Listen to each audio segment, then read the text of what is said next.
CCTV jadi senjata. Mawa tolak damai dengan Inara, dia takut.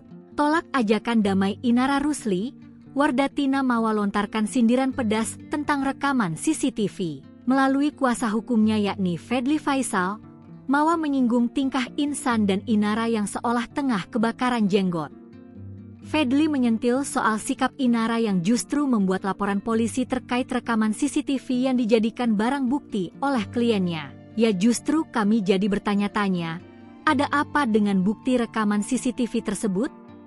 Kalau memang tidak ada apa-apa harusnya pihak sana tidak takut untuk diuji dan diproses hukum. Terang Fadly, dikutip dari YouTube Insert Live and Trans TV Official, Jumat, 16 Januari 2026.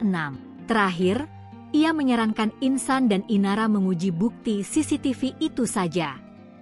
Kalau memang benar tidak ada apa-apa, ya silakan diuji aja, ucapnya memperingatkan.